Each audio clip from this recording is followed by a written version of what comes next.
The core message of the book is that you can't outwork your thought habits. And the reason I know that to be true is because I tried. Right. And I believe that if anyone could have done it, it would have been me. I mean, I'm not lacking in work ethic or willingness to sacrifice for a goal or a mission or a vision. But I came to a point where I couldn't work anymore or any longer or any more hours without sacrificing the time that at that time, when the turning point really happened, my kids were, I call it the Uber era of parenting, where no one can drive, but everyone's in things. Yes. So yes. there's a lot happening. There's an intensity of parenting that felt important, and it felt like I wasn't willing to miss it. And so I knew something had to change, but it couldn't be more work. And so that something became someone that needed to change, and that was me. Welcome to the House of Germar podcast, where wellness starts within. The House of Germar is a lifestyle brand, empowering women to live all in through interior design and personal wellness. We are a destination for women ready to reimagine what is possible in their homes and lives, and then create it. We are honored to have you join us on our mission to empower 1 million women to live all in. I am your host, Jean Collins, and I invite you to become inspired by this week's guest. Welcome to the House of Germar podcast, where wellness starts within. I'm your host, Jean Collins, and today's guest is the author of a book that I will tell you is one of the best books I have read in so long. So I am so excited to have Amy Kemp on the show to talk to you guys. She wrote a book called I See You. I listened to it. I read it. I've taken notes. I've actually taken action steps based on her book. So I am so excited to bring her to you guys. She also is a coach. She helps people understand the habits of their lives and how it impacts their work in their lives. So I am so excited to talk to Amy about so many subjects. So Amy, welcome to the House of Germar podcast. I'm thrilled to be here. I can't wait for this conversation. Thank you so much. And so for everyone, we are recording this the day after the election. So I just commend Amy. You got up, you got dressed, you put on your makeup, you're looking great.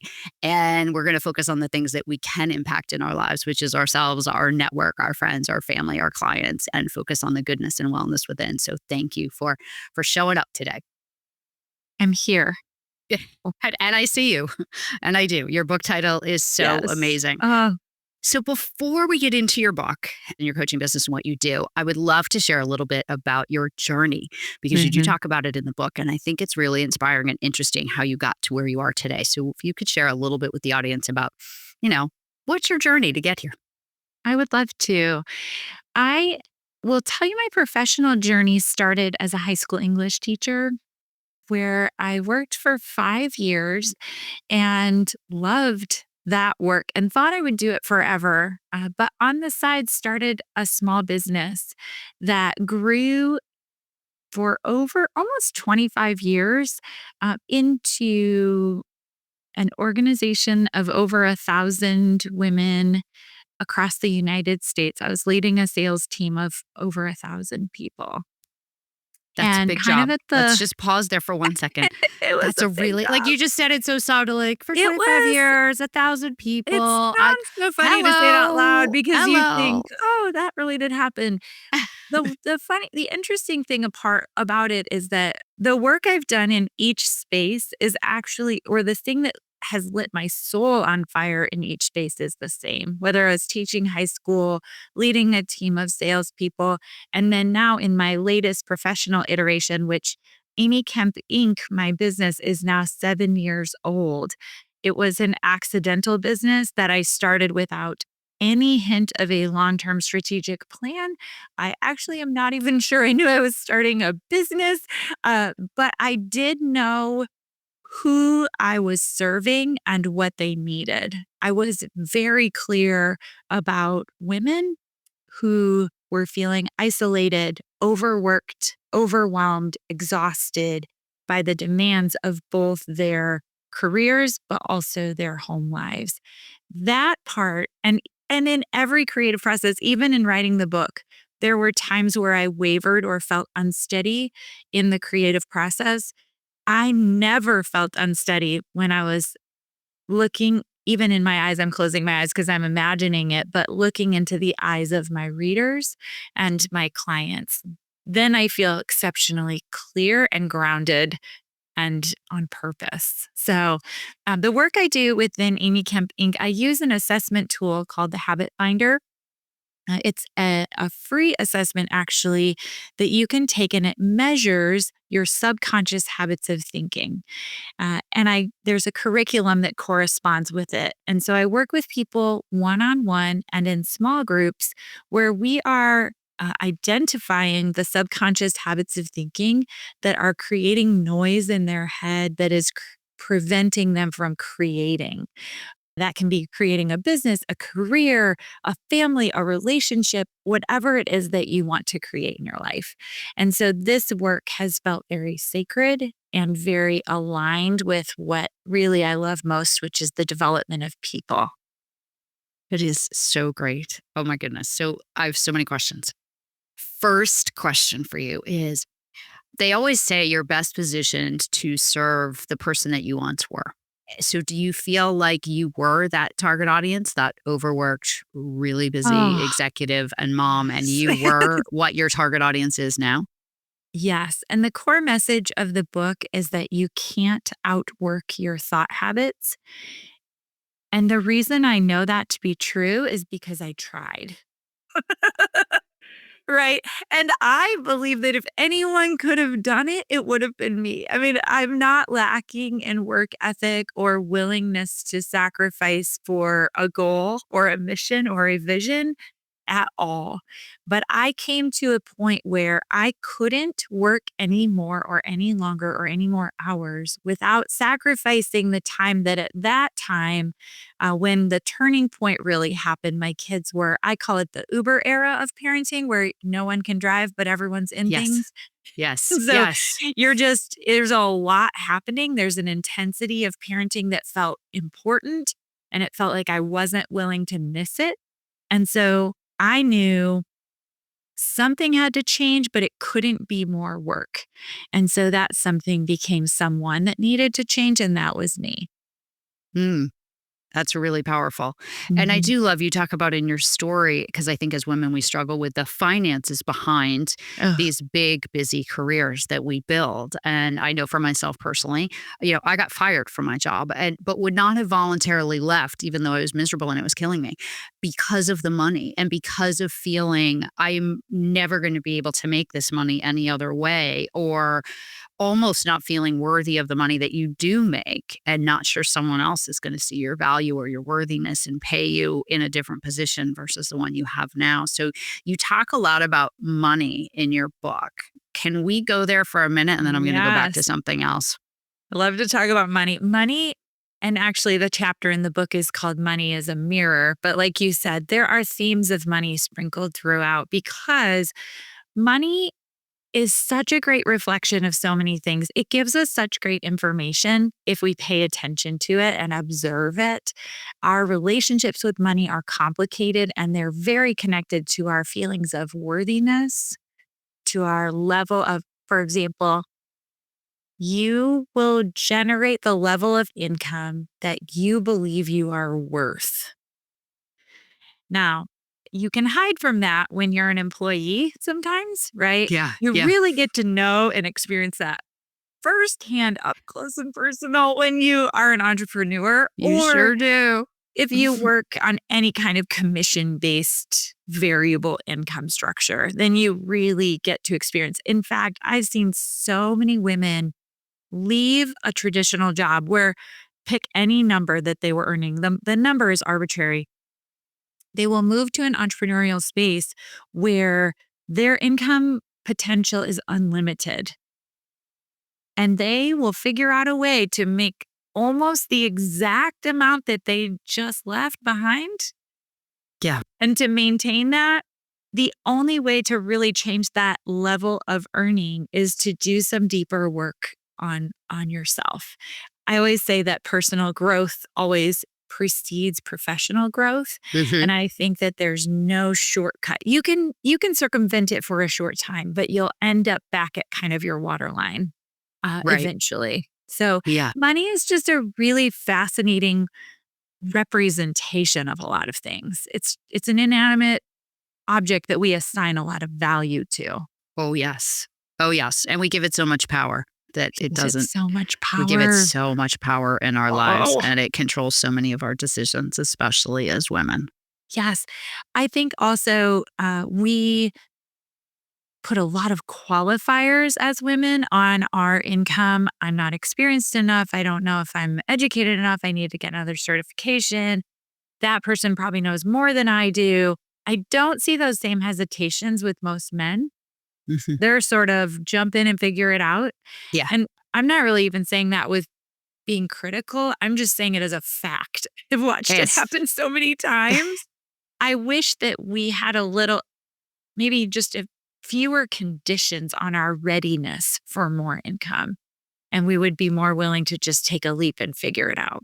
I also Yeah. do think we put some limitations where I don't want that higher position or that role because I think that I will have to work more, or that's the only way I'm going to earn more is that I have to work more. And Yes. I'm not sure that's always true, but it is a narrative that we tell ourselves. Oh, yes. And you talk about that continually in your book that Yeah. and that is a just as a proposition for life is very intriguing. This idea that you can make more without necessarily working more. It's sort of work smarter, not harder kind of concept, but you bring it down to a very practical level. I just got a text from a client 2 days ago, and it said, I just got promoted. And then it was like a bunch of fun emojis. Yeah. I get Right. to be Yeah. the So recipient excited. of a lot of Of fun the fun calls like emojis. that, It's right? good. But then she said, I am earning over $200,000 for the first time in my life. And Oh, my breath is taken away. And then she said, and this is the important part, and I'm working about 5 hours a day. oh my And goodness. I'm able to spend my afternoons with my child, fully present, and this is actually like a traditional job. This is not an entrepreneurial role that Right. she has. Sure. Yes. Um, but it was more at the beginning when we started working together, her income was about a third of that. Hmm. And I would say the narrative was, I don't want the higher level position because I will have to work more and sacrifice. And what happened is, as she grew in her boundary setting, in her understanding of her value, the income grew along with the opportunities. But she didn't focus on that. She was focusing on growing herself. Yeah. And that's what created the growth of income. Looking within. Yes. Which So is my that's favorite. It's so everything that great. I love to talk about. Oh I my want to get a goodness. text like that every Ah, day. every day. It's so fulfilling and rewarding. And also, it's fulfilling and rewarding knowing that the things that you're doing and the coaching that you're doing and the lessons and the tools that you're giving to people are helping. They are changing people's lives for the good. And that's so rewarding. Can I ask you, Jean, what Yeah. from the money messaging in the book stood out to you? Like, what spoke to you specifically? Yeah. So the money is a mirror thing, which was so funny because I was looking through my journal the other day and I had all these pages about money as a mirror, but I couldn't remember that that came from your book. I was like, I know I read about this somewhere and I had journaled about the mirror part of that money. And one of the things I can say that I actually changed my personal narrative on because I came from a very high paying corporate job. Stock Yep, options. When you have stock options, totally. you're making money that you can't, it is very hard to replicate in the entrepreneur world, especially when you're a solopreneur because you're only one person. There are only so many hours of you to create an output. And so I've been an entrepreneur now for 4 years and wouldn't trade it for anything. I absolutely love everything that I do. I'm not like that person who's at the same level that they were in corporate America because I don't have stock in my own company. So it doesn't work that way. And I changed my narrative after that journaling session to really be like, wait a minute. I need to, instead of feeling like I'm just not there yet. And that was I did your habit finder. Ugh, I did do that. And that is a sentence that's in there. Like, I'm not yes. where I want to be financially yet. And I was like, oh, let's put that one all the way up towards the top. And then when it came back, my worthiness and my money thing were like, red, alert, alert, you to address these Mm, issues. So I'm like, I'm your perfect client. But anyway, one of the things that I found that I changed was changing the narrative instead of feeling like I don't have enough or I'm not there yet. And like you have this destination, this journey, and you're just not there yet, to being incredibly grateful that I have the savings that I have that allow me to even be on this path. Because if I didn't have that, I wouldn't be able to be the investor in my own business. And I am my sole investor. And so if I didn't have that savings, which came from that big corporate job, I wouldn't be able to do that. And so I kind of have tried to switch my narrative more towards the gratitude of what that past life has given me financially to allow me to invest in mm, myself and allow me to invest in my business and invest in this journey and recognize it is a journey. So instead of having like lack in the mirror, it's more about gratitude and yeah. thankfulness. Has it been difficult to extricate the feeling of I would have to work like that again to make that again? Oh, 100%. I mean, because Ugh. that's one of the things. It's like I don't want to work like that anymore. And that is I journal about it all the time because one of the things I do have now, which I talk about and I teach classes in, is about life work balance. And you talk about it in your boundaries chapter. I have that balance now. I do not want to get up and start Mm, working at 8 o'clock in the morning. I get up, I make my tea, I spend time with the dogs, I journal, I meditate, I exercise. And that routine is what fuels me and makes it so I can go during the rest of the mhm. day. And I think once you get a taste of that balance and that life and that time to give to yourself, you don't want to go back to those 12 and 14-hour days. That just feels exhausting and terrible because then you don't see your family. You don't do anything but work, and your family becomes your work friends. And that's not necessarily the right family for you to have. I would also say in your narrative, I see this kind of story arc a lot. Corporate job, high paying, super crazy hours, stressful. Entrepreneur, very flexible, but not earning what you really want to earn Yep. yet. Okay. Yeah. Chapter 3, we'll say, to me is keeping both. It's like, how do I reintroduce the level of earning along with the quality of Right. life? Keep That's them the both. third iteration, but you've got to walk the journey. Can't like skip steps usually. But I do think there's a lot of healing that has to happen around, or a lot of belief work around what it takes to earn that amount of money. Right. You're right. Right. It And does. yeah, it's just interesting because even your narrative at the beginning was solopreneur Yeah. doesn't make, I can't do, like there's a Yeah. lot of Oh, lack there. I want to be like, 100%. I know. You're like, don't do that. Right. That's why I'm perfect for this podcast. Even oh, though it's it's about you, so you good. get to shine But what it's you do so normal. Yeah, using me it's because so it normal is. what you're experiencing. It's so common also. It And I is. do think it is the journey of healing that you're on, that you can't rush. Yeah. So, It is a journey. Yes, you're yes. right. So speaking of journey, how Mhm. did you decide you wanted to write a book? Now, obviously, since you Mm, were an English teacher, writing comes very naturally to you. But ugh. writing a book and putting your life, because you have lots of stories about your life in your book, out there is a lot. That's very vulnerable. So how did you get to becoming an author? I love the books. I love all the books. I love fun books. I love children's books. I love business books. I mean, I just love books. So, words and books have always been a passion. You'll rarely see me without a stack, just in case I don't have Yeah. the right one that I want to read at that time. But I believe that I think worlds change because of words. And I cherish the use of words. I think the language that we use and choose is very important. Mhm. And so writing a book has been a lifelong dream.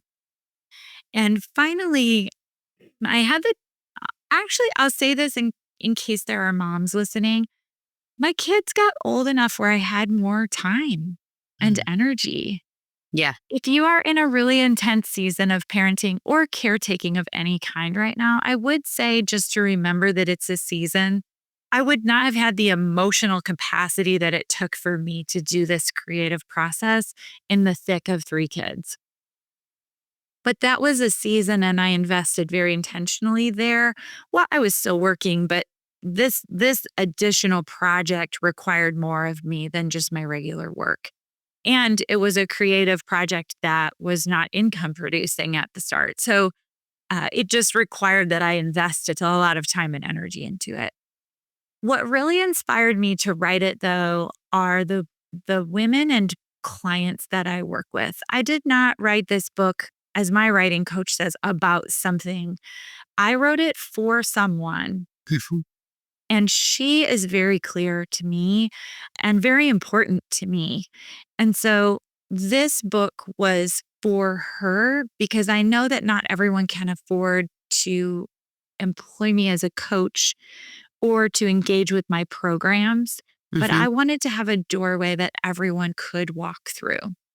I also wanted to offer a front door, sort of a foyer where if you were considering doing some work on yourself, you could just like walk into the foyer and look around a bit without a great commitment and kind of see, do I like this person? Would I want to work with her? Because my publisher, when she originally read it, said, this feels like a coaching session with you would feel.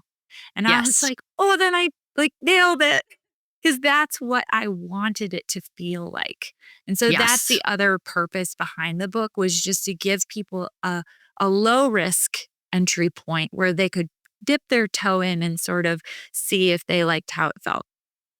Which is very interesting because you do specialize in the habit finder way of coaching.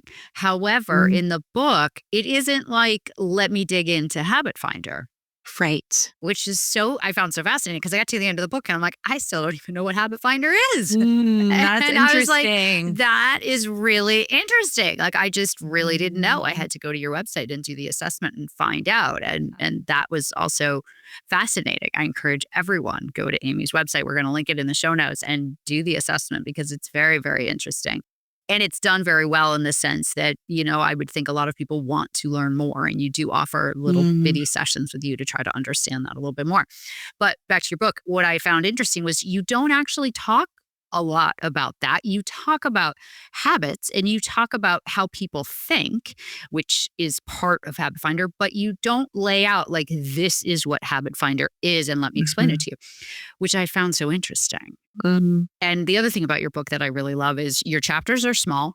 They focus on one subject. You give very specific examples from your own life about how those subjects can relate. And you give everyone action steps, things to do, and homework at the end of every chapter. So clearly you were a teacher because it is written that way. It is written that way.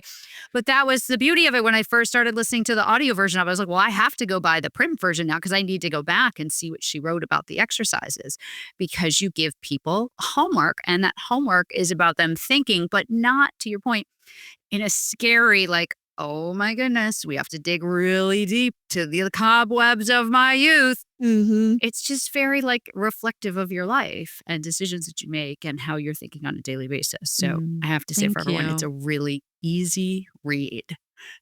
I love hearing that from a reader. It was great. So I want to talk about a couple things that I took away from the book and would love to have you expand on them a little bit because like I said, there were some very actionable things that you talked about in the book that resonated with me personally. And we could talk about every single chapter because there was so much in it, but I'm just going to pull out a few because I want people to go buy your book and honestly Sure. improve their lives. So let's start with see your own genius. Mm. Talk to us about that because that one hit me hard. That's at the beginning. Okay. So it's very difficult for us to recognize and to place appropriate value on our own natural genius. We tend to think that the things that we do that are easy to us, everyone can do, or they're not that big of a deal.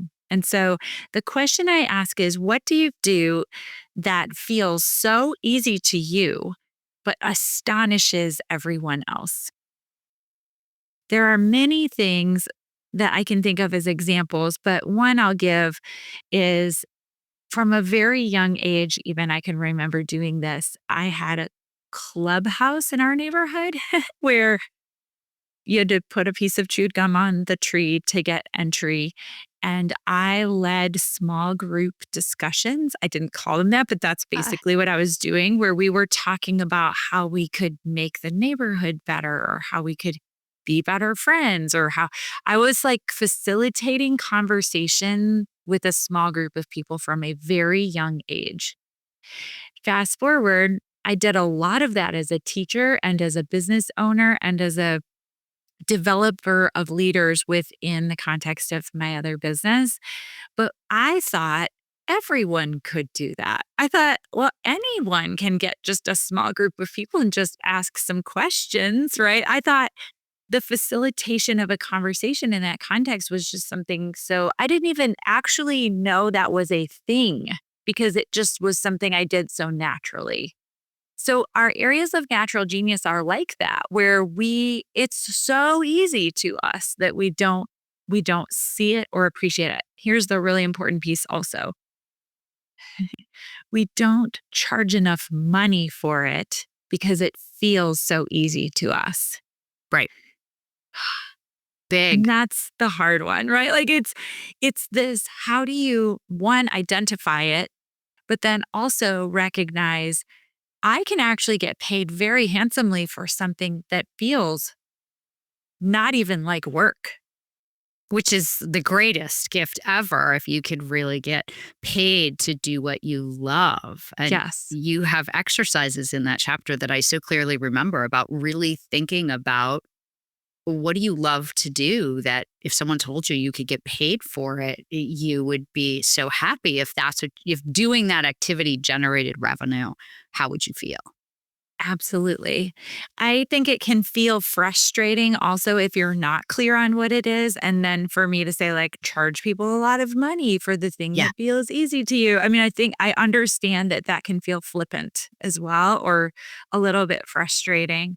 But I think there are people, one example I give in the book is one of my clients, Angie, who had this building on her property that she wanted to turn into sort of like a community center or a place that could be used for meetings and gatherings. And so she was a project manager. So to her, seeing a processor from start to finish and tiny steps along the way and walking people through that is so easy. So we were talking about this project, and I said, well, why don't you apply that skill to this dream of yours and kind of create it like a project management style? So when we hang up, not even an hour later, I get this picture of this board with these post-it notes. And it starts, the first one says barn that looks like a crack house, which was just kind of funny. But that's where she started. And then it was, it was so many post-it notes walking through every step of the project.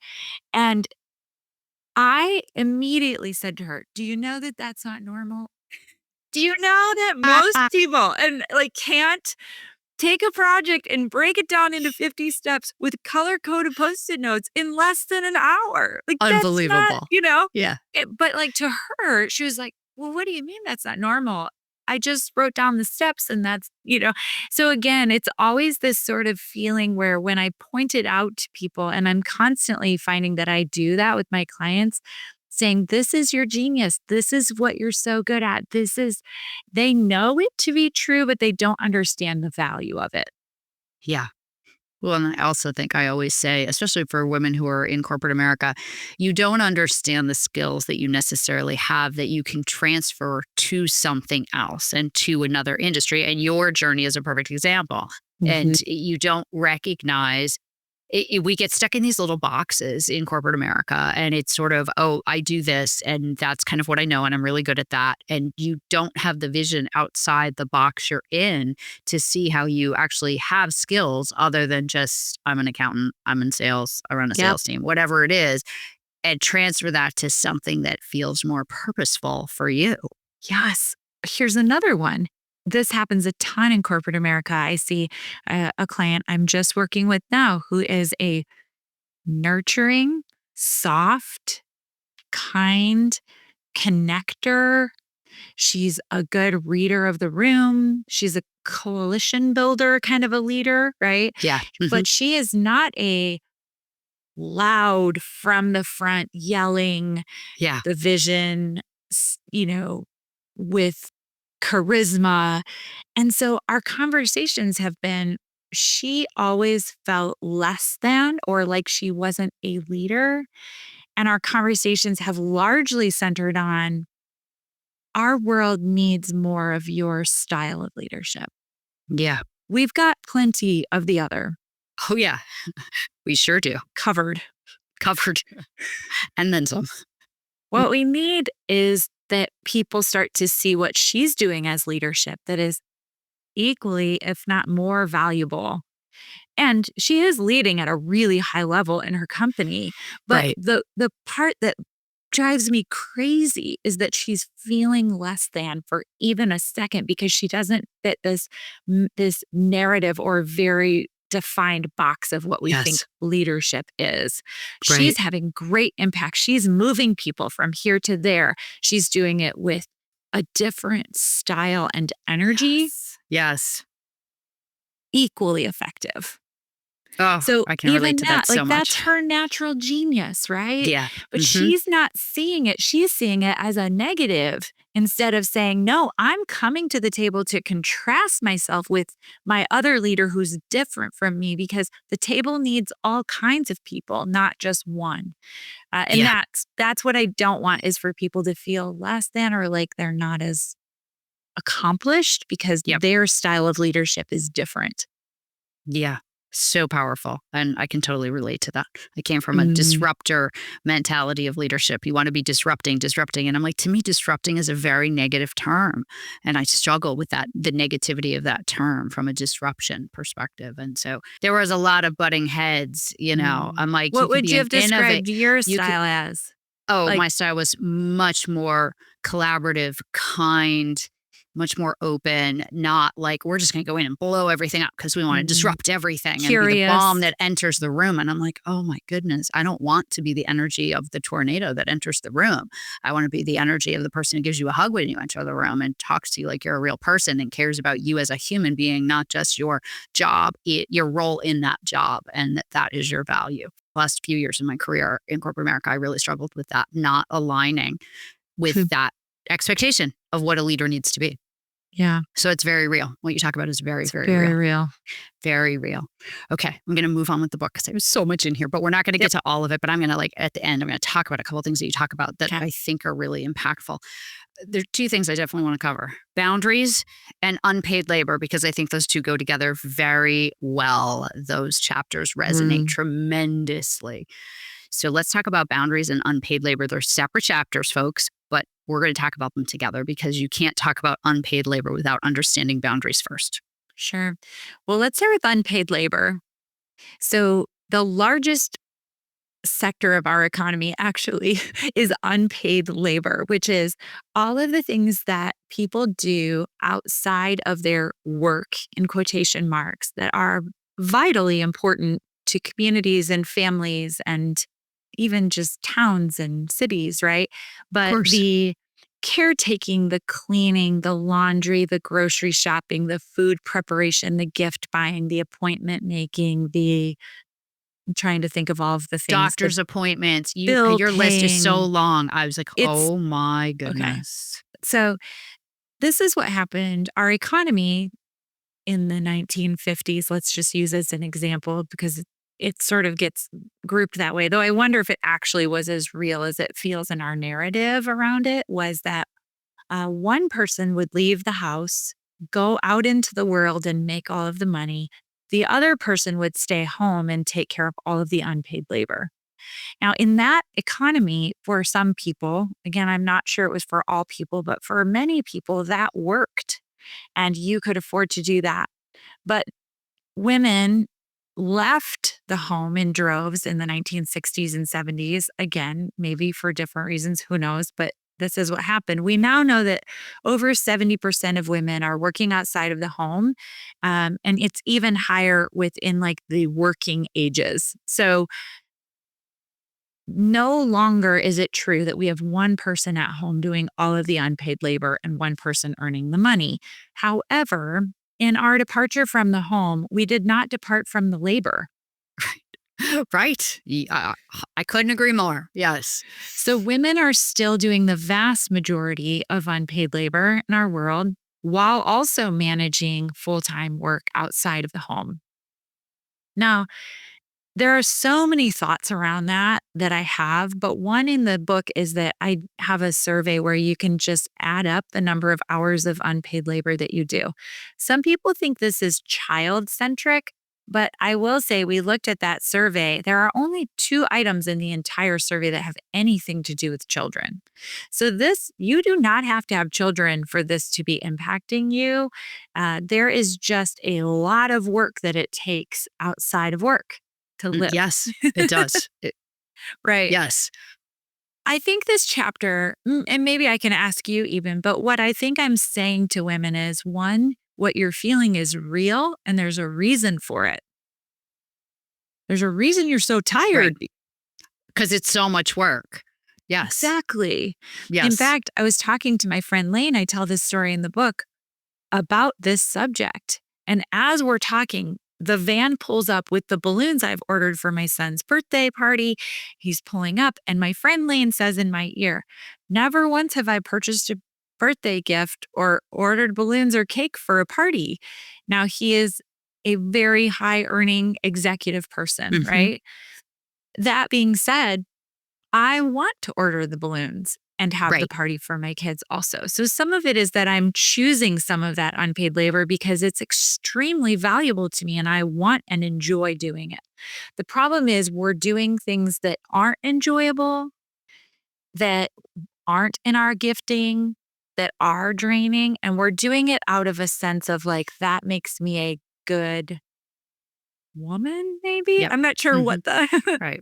Or I don't have another choice. Like I just have to. That's just how it is. That's just how it is. I just am the person who does all of that and not looking at it any differently. And you're trying to encourage looking at it differently. countless people said, "Don't tell anyone," when I was asking them how much help they had or if they had help. Yeah. Don't use my name, don't tell anyone.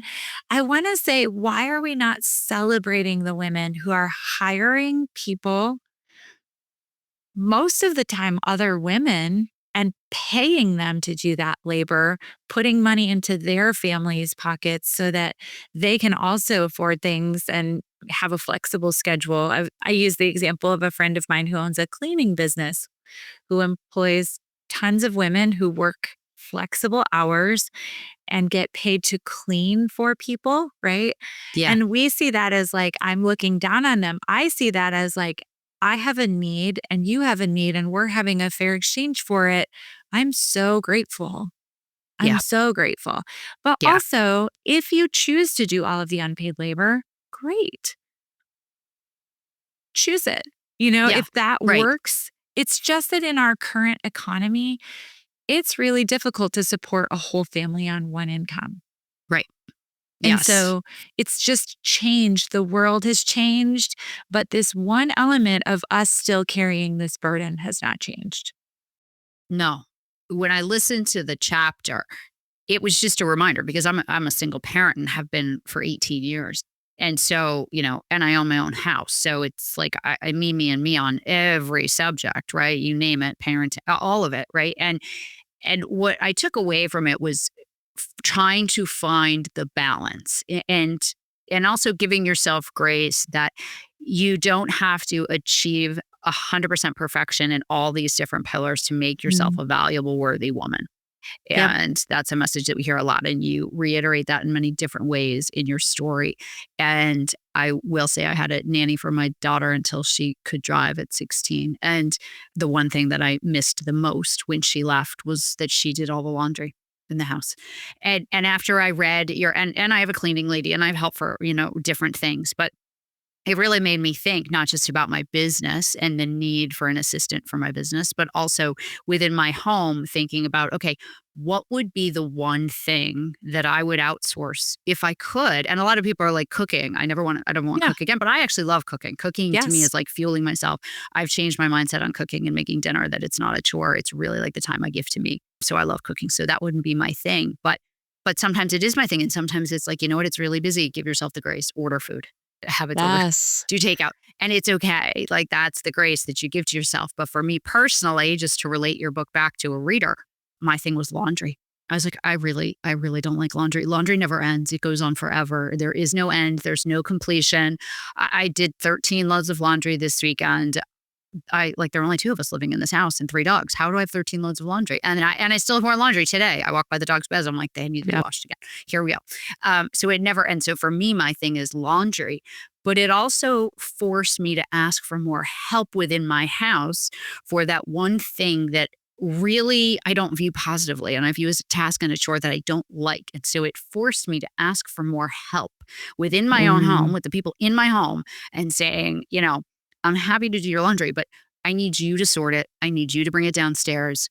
I will wash it. I will fold it. And then I need you to bring it back. And that felt really empowering. Mm.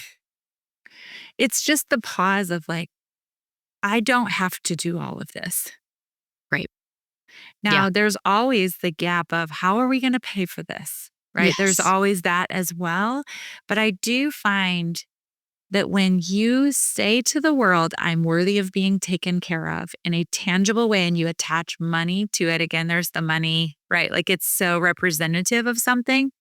When you say, I am worthy and I'm able to receive care, I'm allowing people to take care of me, and I'm actually representing that with money.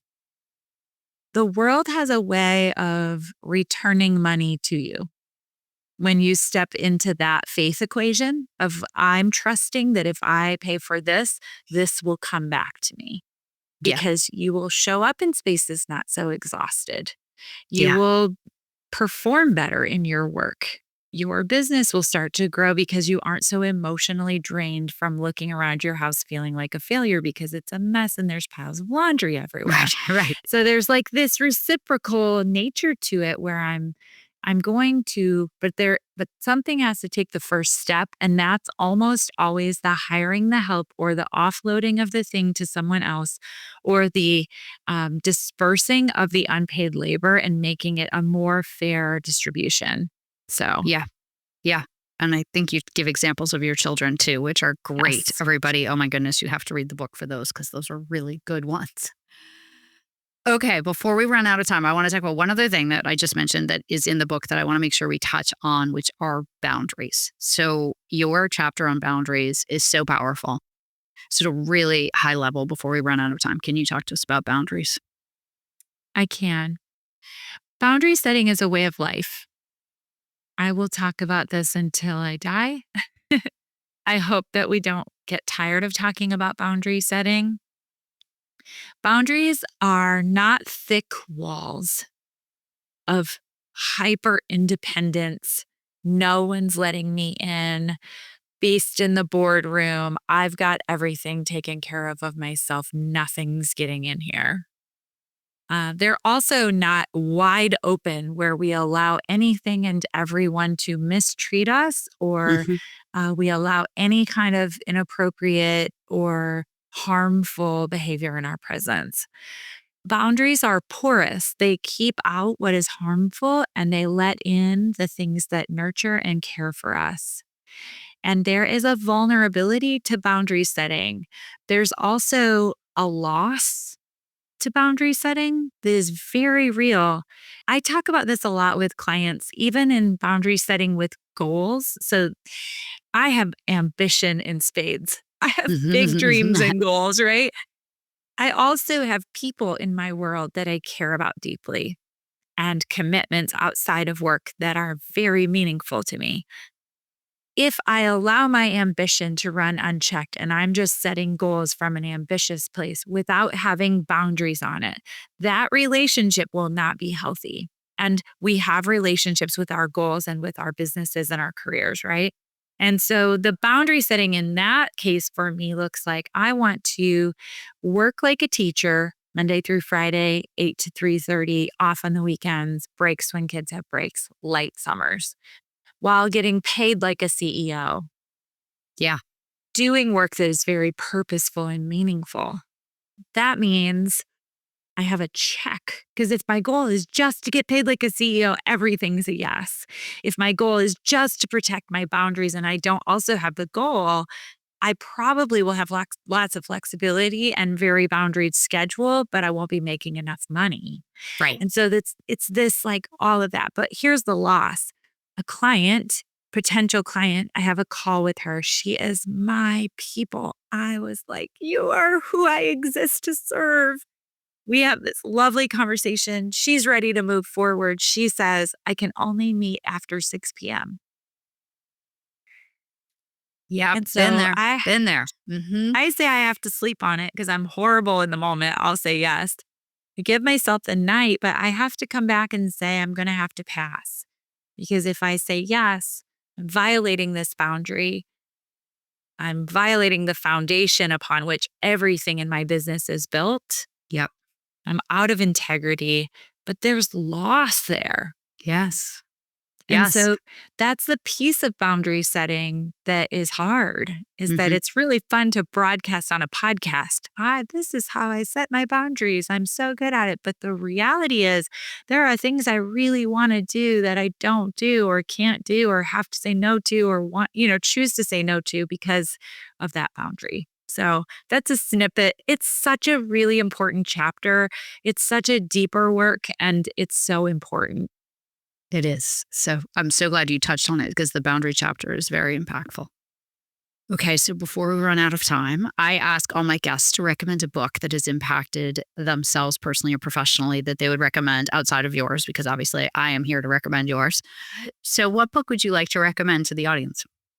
Okay. I mean, I'm the book girl, but I will say this one's on the top of my pile right now, The Illusion of Money. Ooh, I haven't read I that one, but I've heard of it.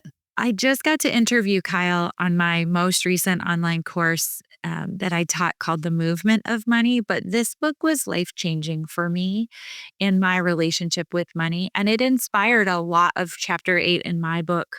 It was foundational to me shifting and redefining my relationship with money and getting money further away from my feeling of safety and security. Mm, Allowing money to just exist apart from me. It's something I interact with every day.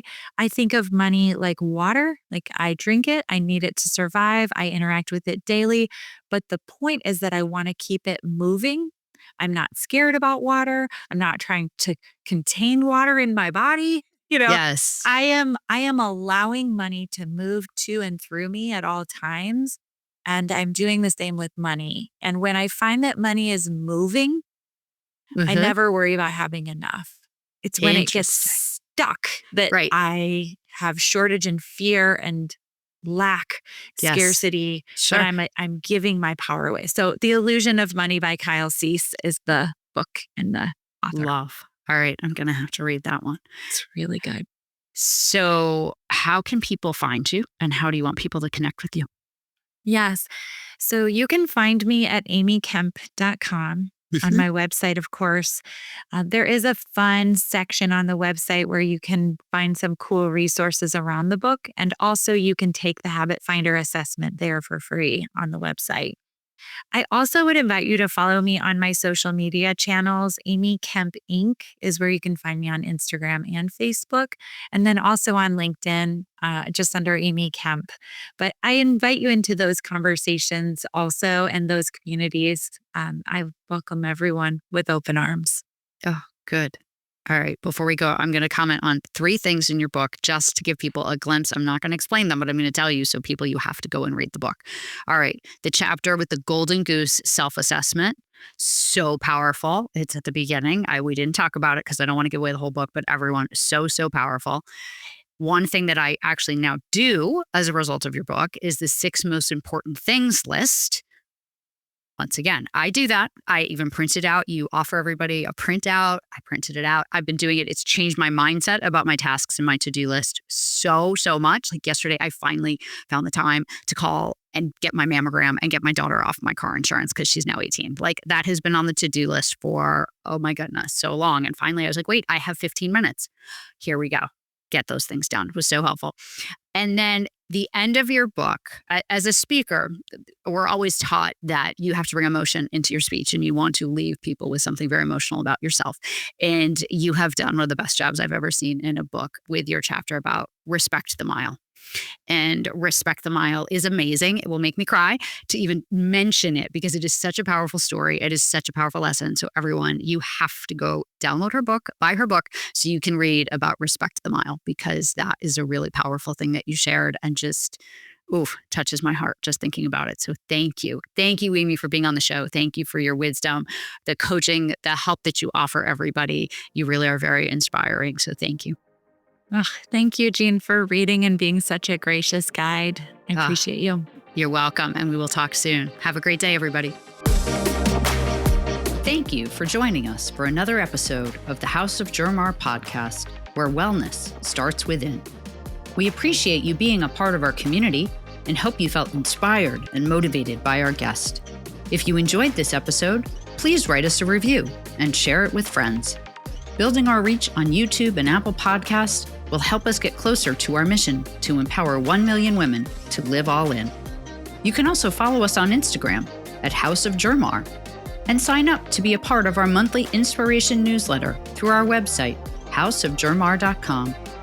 If you or someone you know would be a good guest on the show, please reach out to us at podcast@houseofgermar.com. This has been a House of Germar production with your host, Jean Collins. Thank you for joining our house.